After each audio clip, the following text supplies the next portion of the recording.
Bright Duty. Every student matters.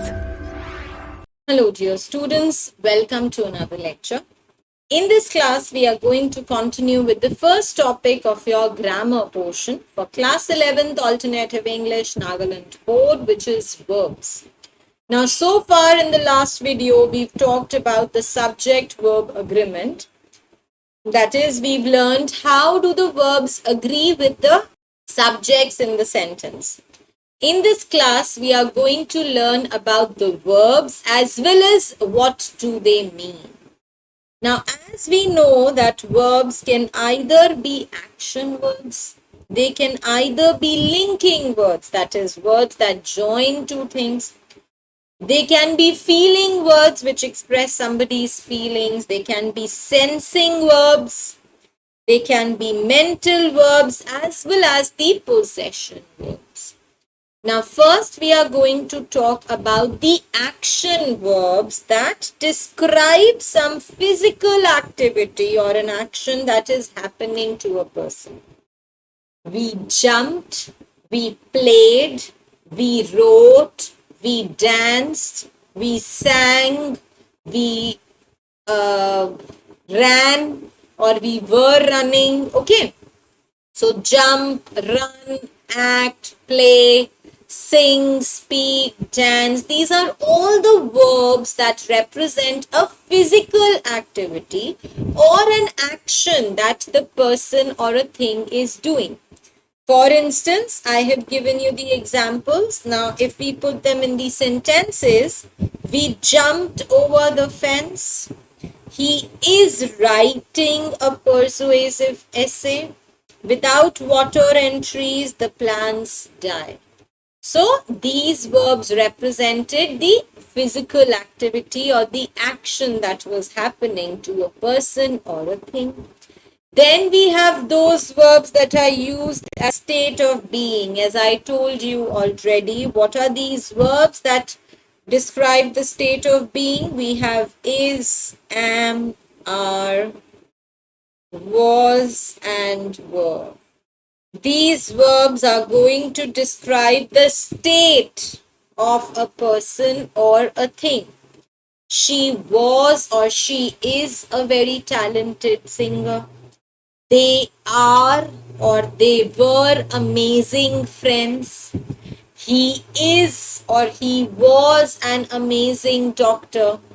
They are or they were again together for a very long time. I am always ready to do a new task. So these are those verbs which talk about the state of a person or a thing, like is, am, are, was, and were.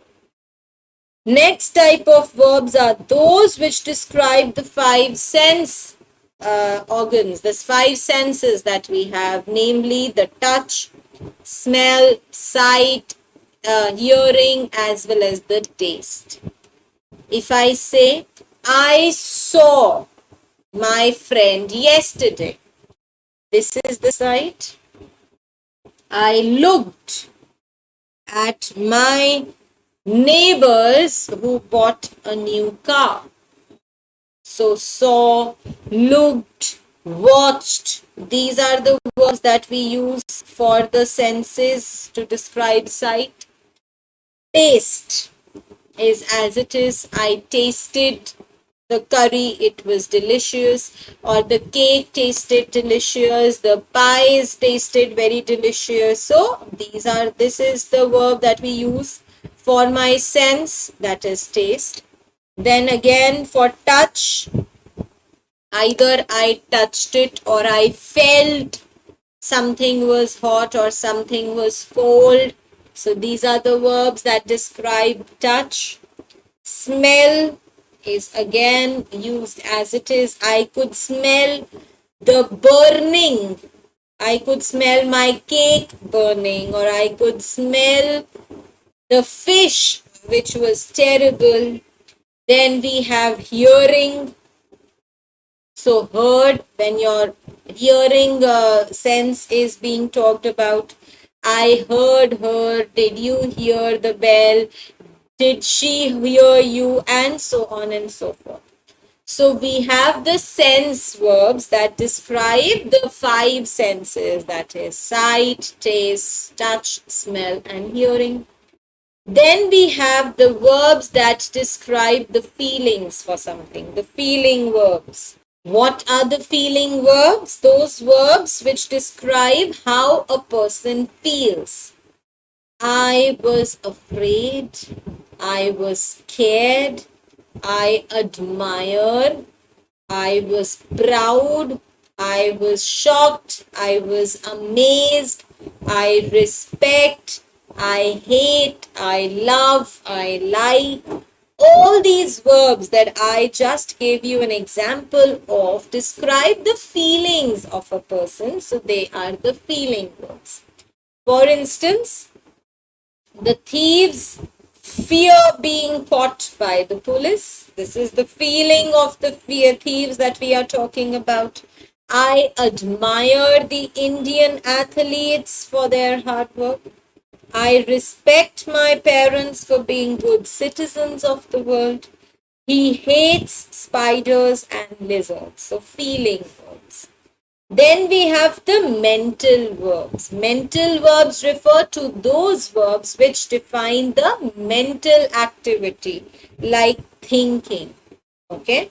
Whatever you do in your mind, I decided, I realized, I remembered, I forgot. These are your mental verbs. I resolved, I determined. Okay? When you do something in your brains. I decided to participate in the skating contest. She realized her mistake and apologized. They forgot to submit their application forms. They remembered to do their work. They realized it was their fault. So, like this, when you do something in your mind, that is a mental verb. Next, we have the possession verbs. What are possession verbs? Those verbs that talk about something that belongs to you, belongingness. So, something that belongs to you, something that is your possession, something that you are the owner of. Neither Anna nor Aminu has my book. I have got a new car. That book belongs to me. I own this house. So have, has, belong, own, possess. These are all the verbs that we call the possession verbs. Okay. Now look at the exercise given below so that we can understand what we've learned so far. So look at the highlighted verbs.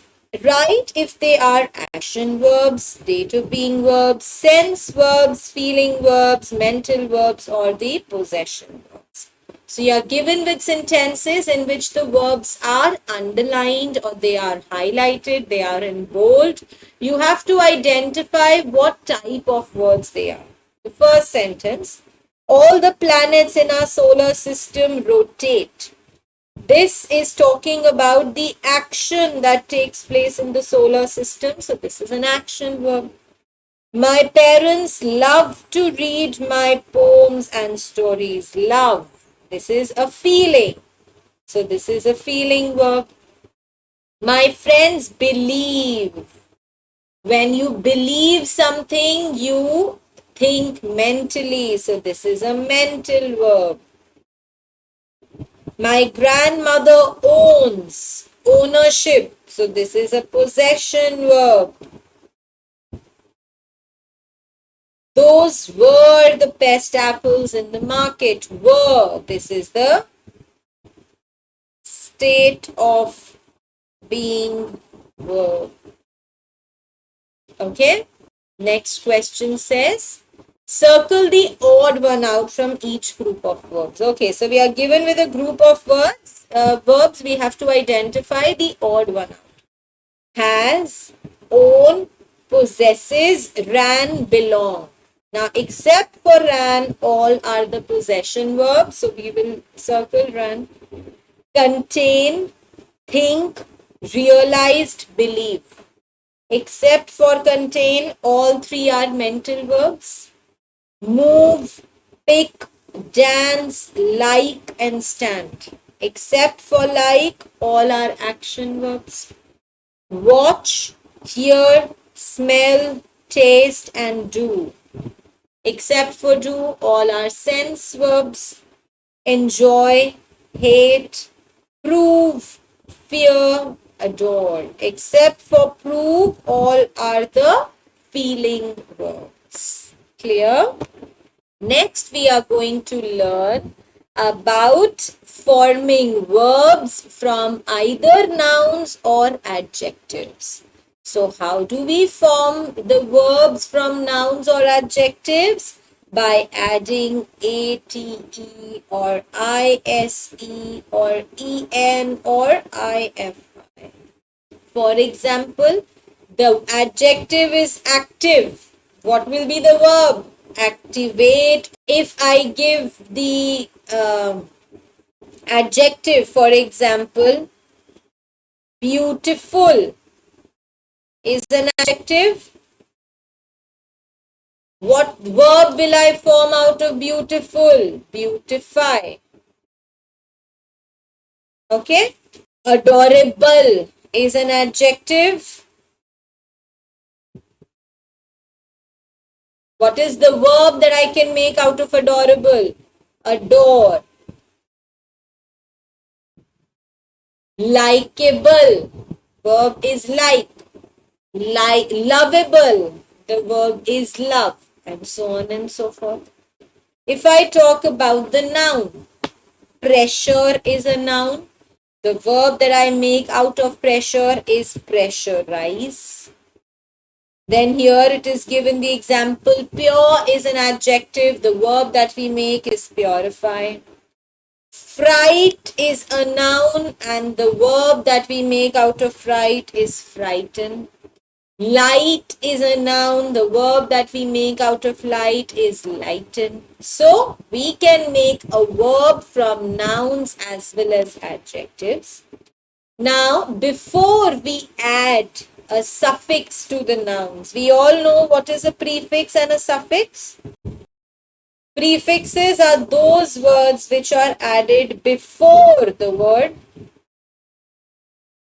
and suffix is a word which is added after the word. Okay, so before is pre and after is suffix. So before we add a suffix to the noun or an adjective, we have to remember the spelling rules. What are the spelling rules? When the noun or the adjective ends with a Y, we have to change it to I, and we have to remove E from the end of a noun or an adjective. Active becomes activate. Okay? Pure becomes purify, and so on and so forth. Let us look at the question given to you. Circle the nouns and adjectives that can be changed into verbs. Okay. Beauty, we have done. The verb is beautify. Strength is an adjective. The verb can be strengthen. Courage is an adjective. We cannot change it to a verb. Okay, this is an adjective only. Friends is again a noun, and the verb that we can make out of friends is nothing. Hospital can change to hospitalize. Heavy is an adjective. It cannot change into a verb. Grumpy is an adjective. It cannot be changed into a verb. Difference is an adjective. Differentiate is the verb. Threat is an adjective. Threaten is the verb. Personal is a noun. Personalize can be the verb. Childish is an adjective. We do not have a verb for that. Okay. Now complete the following table. Noun is class. The verb will become classify. Real becomes realize. Motive becomes motivate. Terror becomes terrorize. Now comes your adjectives. Straight becomes straighten. Intense becomes intensify. Dark becomes darken. And legal becomes legalize. Okay? Change the nouns or the adjectives in the bracket to fill in the blanks. My uncle was hospitalized after his car met with an accident. Boiling the eggs in water hardens them. The officers are authorized to punish commuters breaking traffic rules. Some advertisements wrongly glorify fair-skinned people. Criminals are alienated in this village by having no communication. Okay. Next, we are going to learn about the regular and the irregular verbs. Now, verbs can also be divided into regular and the irregular verbs. Now, what are the regular verbs? Those verbs that can change their form by adding s, ed, or ing at the end. Those verbs are known as regular verbs.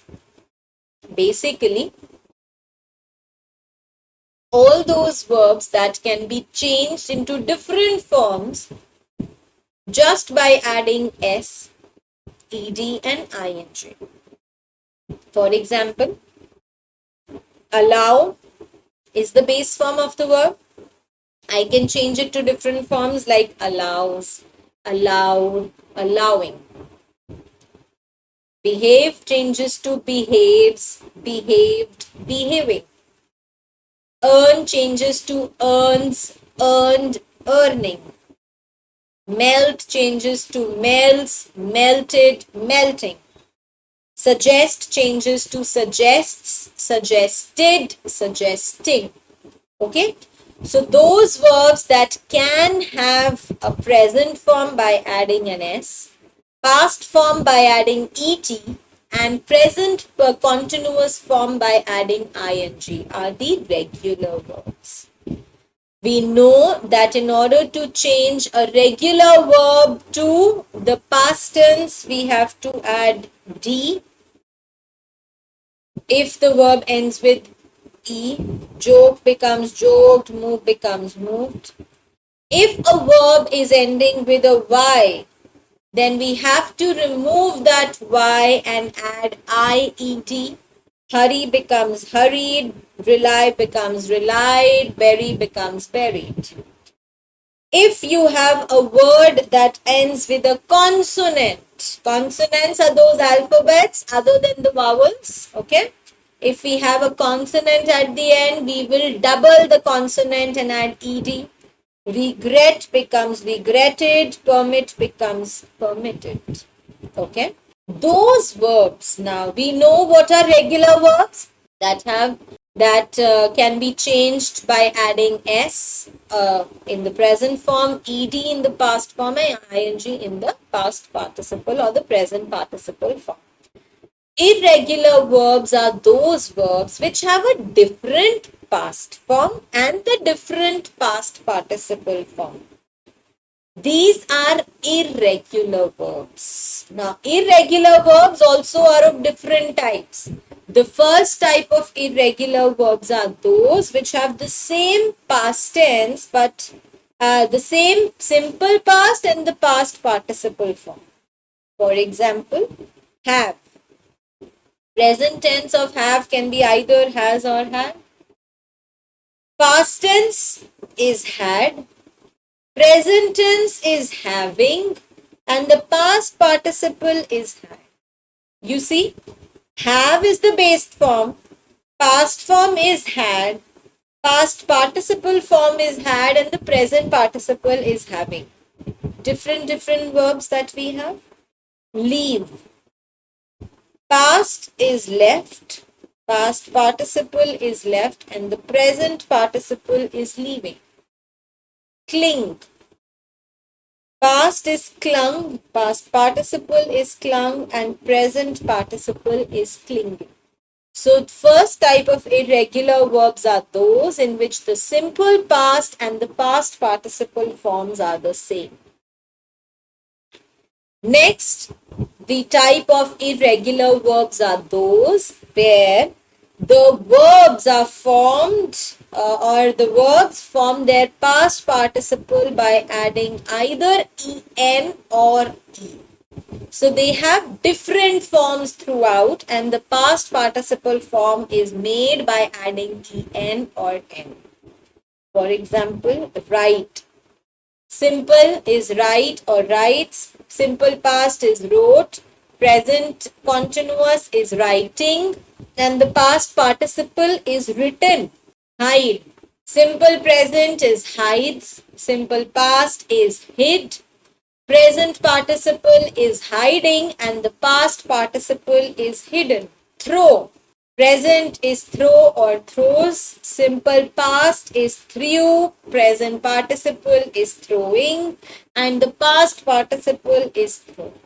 The next type of irregular verbs are those which have the same base, simple past and the past participle forms. So those verbs which have the same base form, past form and the past participle form.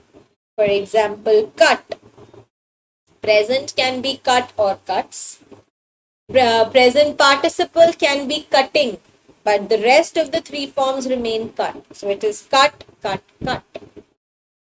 Burst.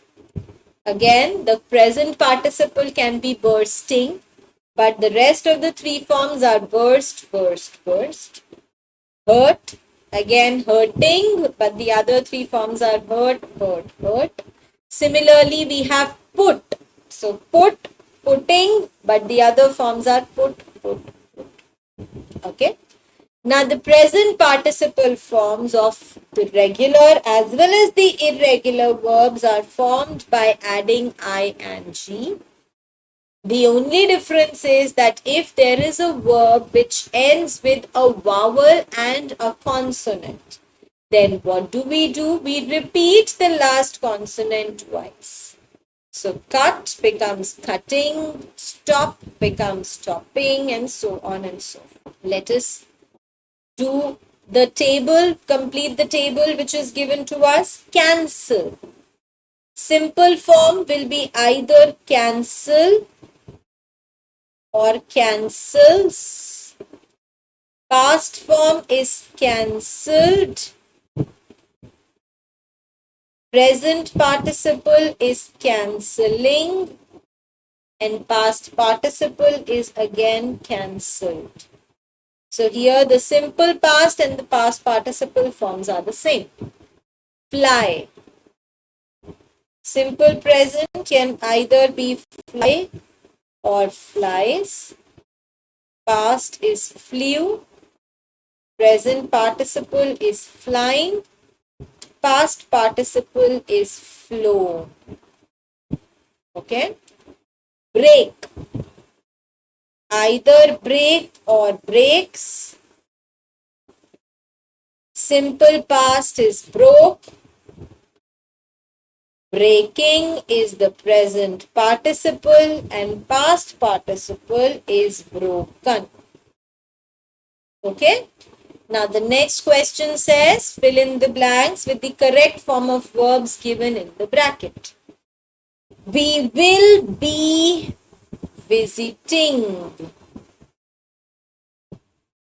my cousins in Shimla next year. He blew the 10 candles and then cut the chocolate cake. I am not lazy. I have woken. The participle form is woken, past participle. She is sick because she accidentally had a rotten muskmelon yesterday. I dashed all the waste material in the trash can. So I threw all the waste material in the trash can. The next question says, circle the erroneous verbs in the bracket, in the passage and correct them. Now, first of all, we need to understand the meaning of the word erroneous. Now, erroneous means something which is not correct. So, just rather than writing incorrect, they have used a better verb for that, and that is erroneous. So, there are verbs in this passage which are incorrect. We have to identify them and correct them. Rita and Smita were playing hide and seek. Smita hid under the bed. Rita looked for her all over the house but could not find her. When Rita felt tired and hungry, she called out for Smita, asking her to come out. Smita was enjoying her victory, so she hid under the bed as quiet as a mouse. Just then she saw a little mouse squat near her. She screamed and hurriedly crawled out of the bed. Okay? Now the next thing that we are going to learn is about those verbs which are troublesome in nature. You know, those words which basically are confusing because either they have the same spelling or they have the same meaning. For example, lay. Okay. Now, lay means to put something or to put, to put or to place something somewhere. I laid my books in the corner. I put my books in the corner. She laid my bag in the almirah. I laid my stuff or my clothes in the bag. Now the past tense of the verb lay is lay. Present participle is laid and past participle is also laid.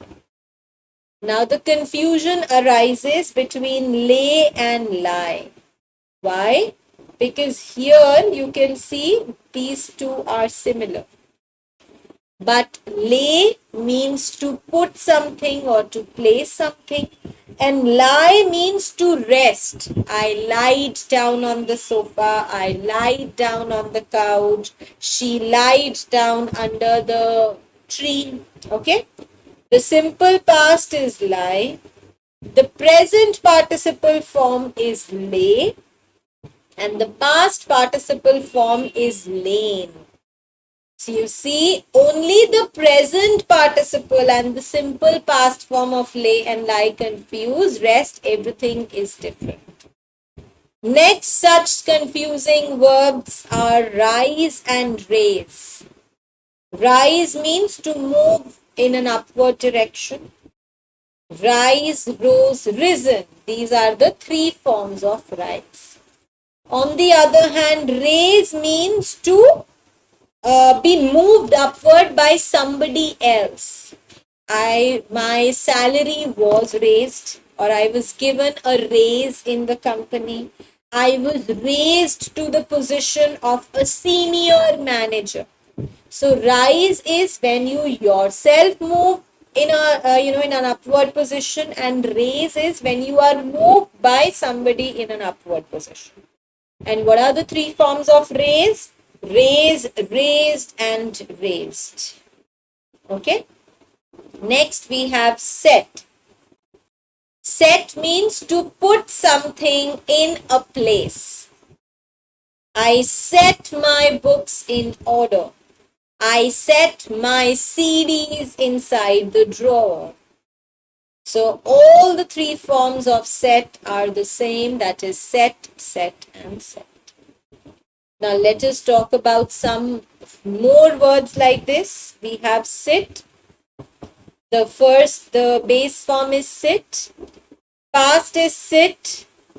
Present is sat and past participle is sat. Hang. What are the three forms of hang? Hang, hung, hung.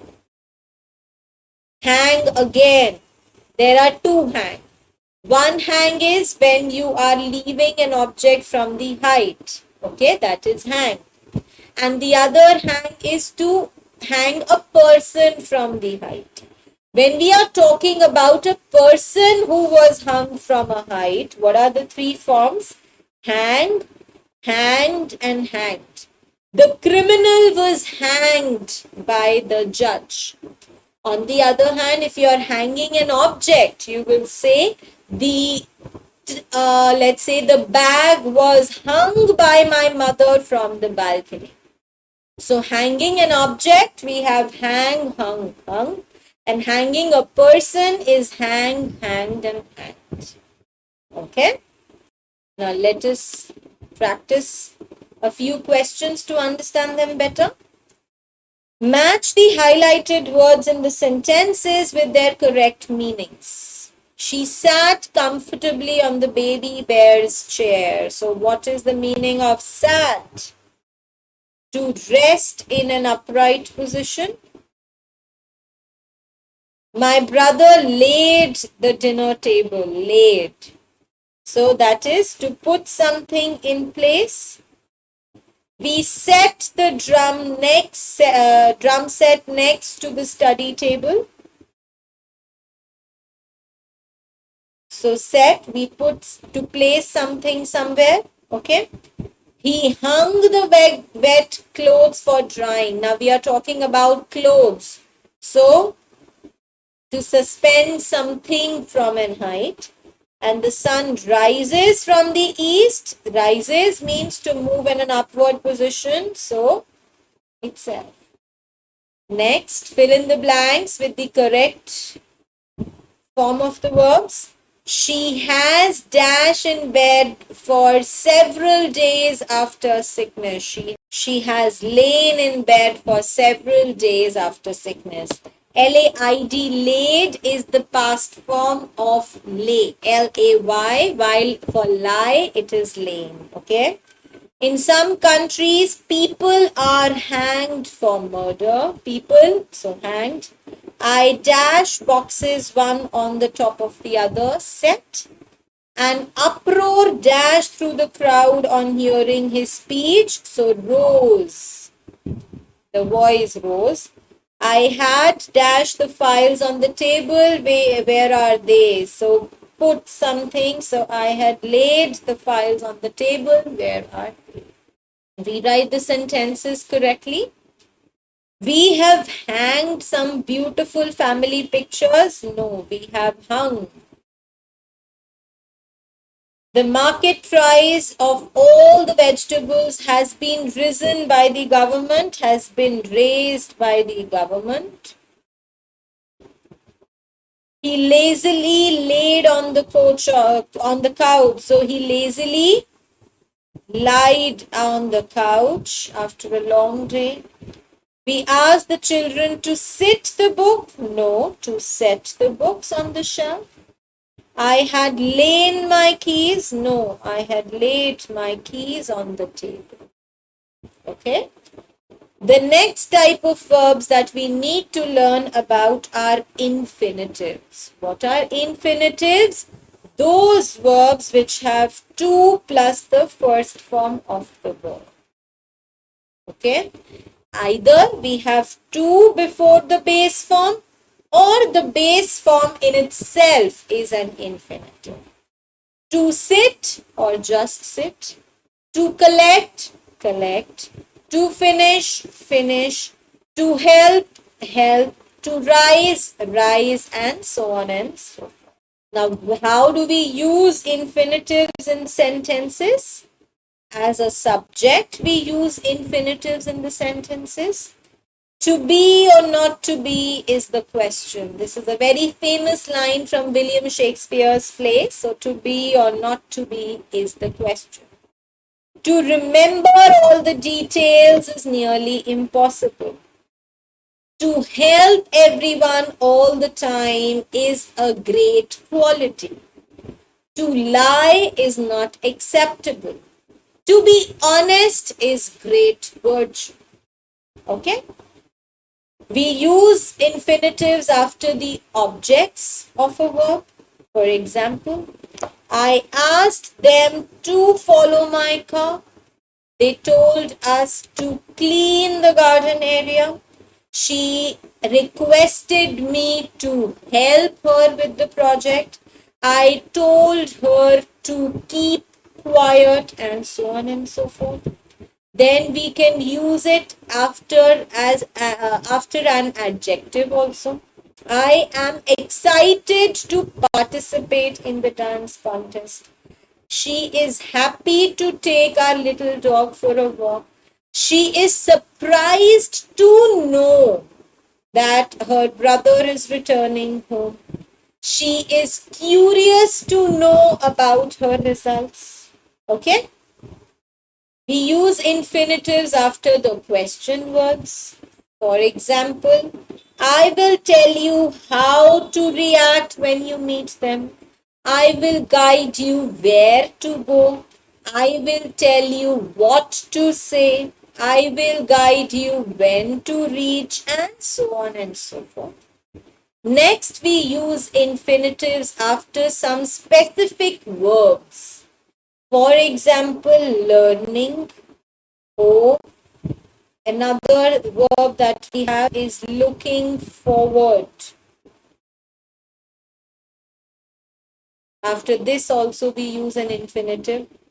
The little children are learning to write. The little children are learning to speak. We hope to meet you soon. We hope to see you soon. I am looking forward to meet you. I'm looking forward to talk to you. Okay. We use infinitives to specify the purpose of an action. I went to the market to buy some fruits and vegetables. What was the purpose of going to the market? To buy some fruits and vegetables. We met in the restaurant to have coffee together.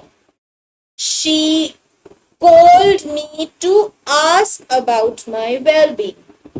I helped her, or I guided her to make her score better. So if you know the purpose why you're doing something, you use an infinitive verb.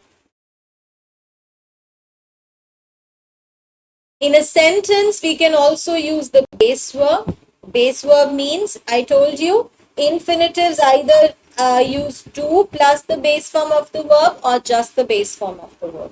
So when do we use just the base form? After a subject. These village houses feel warm and cozy. What is my subject? Village houses. These children love to read and write. Some languages sound strange. Some animals are interesting. Then we use the base form after the helping verbs. She can drive long distance. He will cook food before going to the office. I ought to help my neighbors. She may come home early. She will come home early, and so on and so forth. Next, we have the base forms after the objects of certain verbs. There are certain verbs which we use as the base form. For example, I saw a child walk barefoot on the road. Child walk barefoot on the road. My mother will let me come with you for sure. When we have two subjects and the second subject is actually playing the role of an object, so we use a base form with them. Okay. After the expression had better, you had better speak to me politely. They had better complete the work before the examiner arrives. We had better understand the concept before the teacher comes. Okay. With the question why, we always use the base verb. Why wait for somebody when we can go on our own? Why stop before finishing the game? Why help before waiting for the other person's response, and so on and so on. Okay, so these are the ways in which we use the base form as the infinitive. Let us practice some questions now. Fill in the blanks with the correct infinitives from the bracket. Stop it. You promised not to jump on the bed. These foods make most of my daily diet. Did you ask her to join us for lunch? Why do you feel scared to taste anything new? Why buy when we can get it for free? Complete the sentences using infinitives. Now you can complete these sentences based on your own understanding. Kevini should play with her neighbors. Should is the verb, and with should, shall, will, would we use the base form. My friends decided to help me with the project.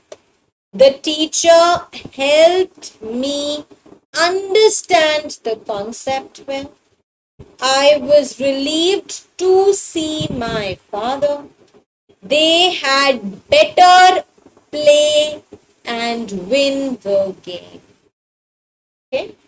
The next thing that we ought to learn about the verbs are transitive, intransitive, ditransitive, and complex transitive verbs. Now, first, let us talk about the transitive verbs. What are transitive verbs? Now, transitive verbs are those action words that takes a direct object with them. So, a verb which has a direct object next to it is a transitive verb. We always, the easiest way I will teach you how to identify whether the verb is transitive or intransitive in nature. Always ask the question what and where. Ask this question after the verb.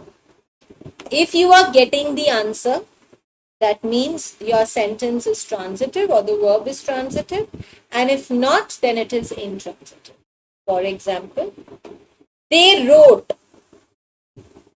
Is it making any sense? If I ask the question, they wrote what? I need to have an answer. Only then will this sentence be transitive. They wrote an essay. So this is a transitive verb. He wants from us. He wants what? This is an incomplete sentence. He wants food from us. So this is a transitive verb. Grandmother filled with chocolate chips. Grandmother filled what?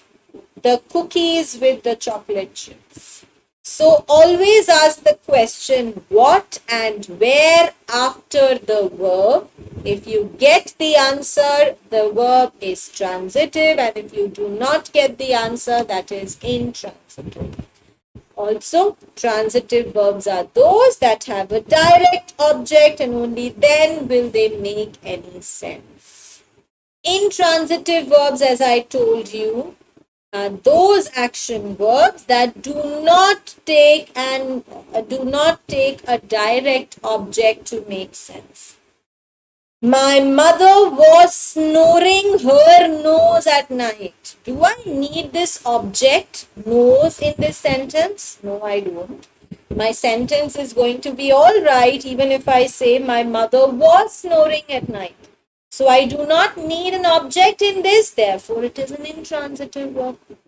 She sat her bottom on the sofa. Do I need to know the object that she put on the sofa? No, simply she sat on the sofa. So I do not need a verb in the sentence, so it is an intransitive verb. The old women dyed the body. Do we say that? Do we know need to know the object that the old woman, left behind? No, the old woman died. So those sentences which do not need an object to make sense are known as intransitive verbs. Okay. Next we have ditransitive verbs. Those verbs which need a direct object and an indirect object. For example, grandmother told the children a story. Grandmother told the children what? A story. I have two objects. Direct object is the children and story is the indirect object. The teacher gave us a paper. Two objects, us and paper. Us is the direct object, paper is the indirect object. Mother bought me a bicycle. Two objects, me and my bicycle. Me is the direct object, bicycle is the indirect object. My father gave me a pen.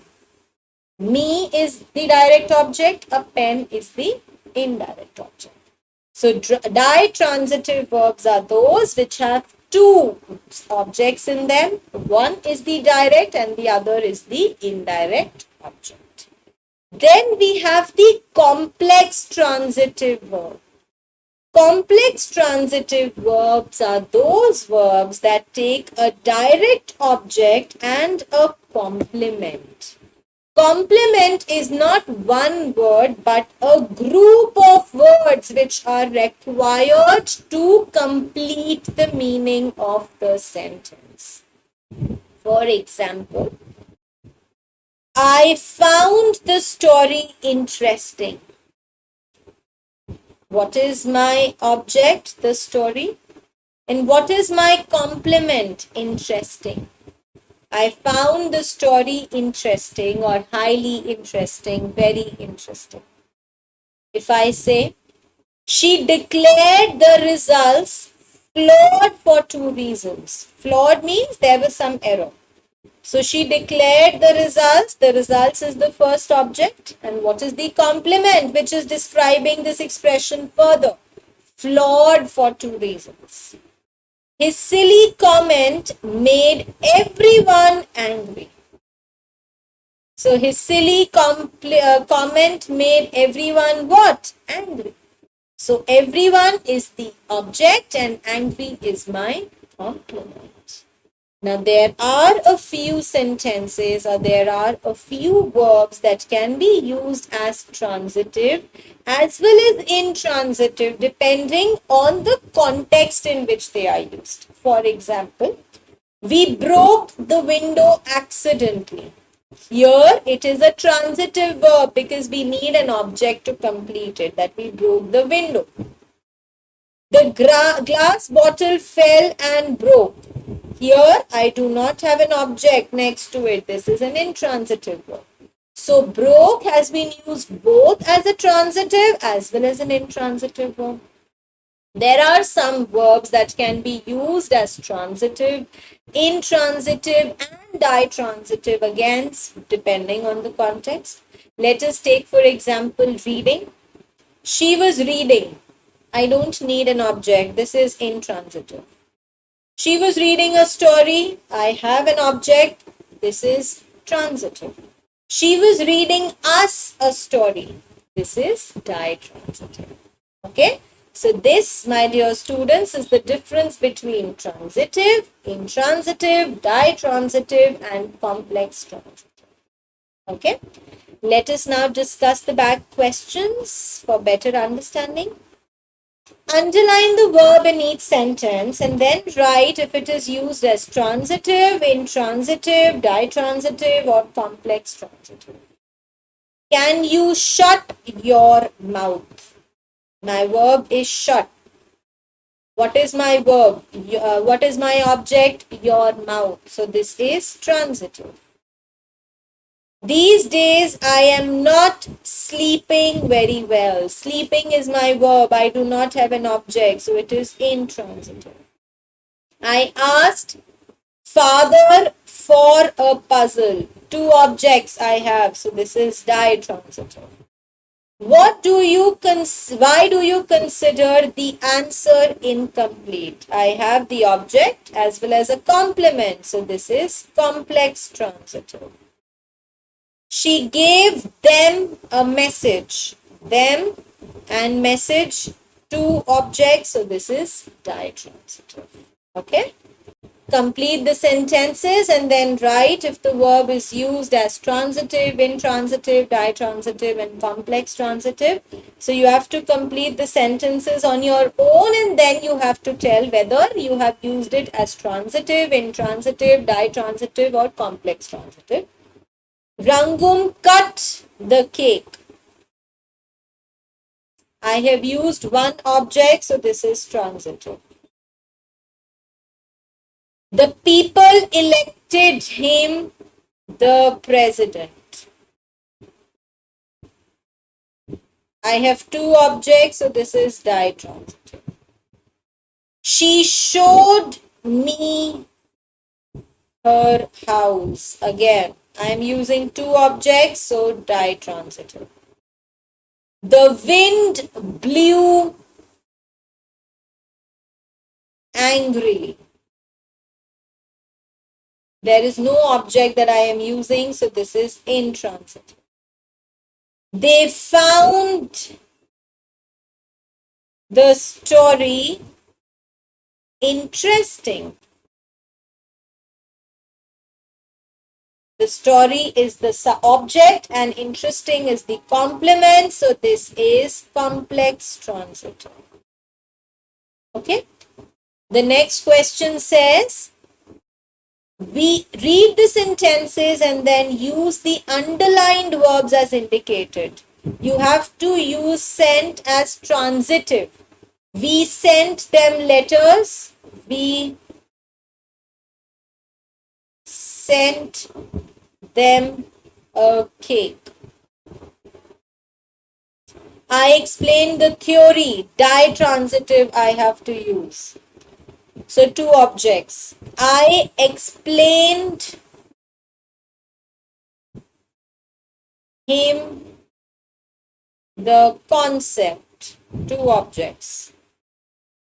They called me smart and intelligent. Intransitive. They called me simply. Or they called me yesterday.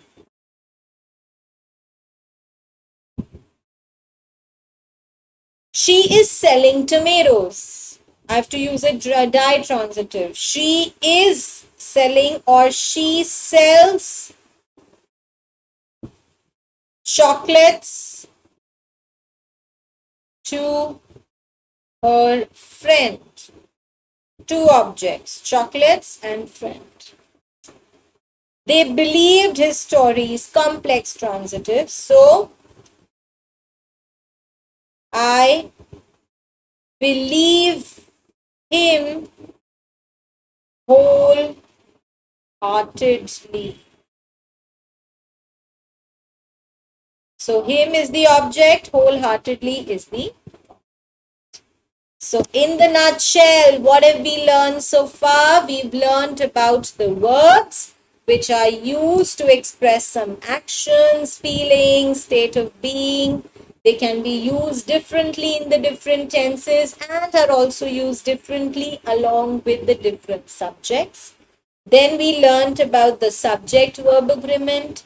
We learned that we use a singular verb with a singular countable noun, with an uncountable noun, with collective nouns which are referring to a single body, to a noun which is in the plural form like news, mathematics, but is singular in nature. Indefinite pronouns like everybody, anybody, everything. Singular demonstrative pronouns, subjects which are joined with or, either or, neither nor, and so on and so forth. Then we also learnt about the rules of using the plural verbs with the plural countable nouns, with the plural quantifiers such as many, several, few, a lot of, and so on and so forth. plural demonstrative nouns such as these and those. Then we also learnt about the verbs and their meaning, that the verbs have action verbs, state of being verbs, then we have feeling verbs, we have sense verbs, we have thinking verbs. Then we learnt how to form the verbs from adjectives as well as the nouns. We learnt about the regular, irregular verbs, verbs which are confusing, that is troublesome verbs. We learnt about infinite verbs and how do we use them, and also the difference between transitive, intransitive, ditransitive and complex transitive. And with this, my dear students, we come to the end of the first topic of your grammar, which is verbs. I hope it was clear to you. I'm going to pause here now and we'll see you all soon in the next lecture. Thank you.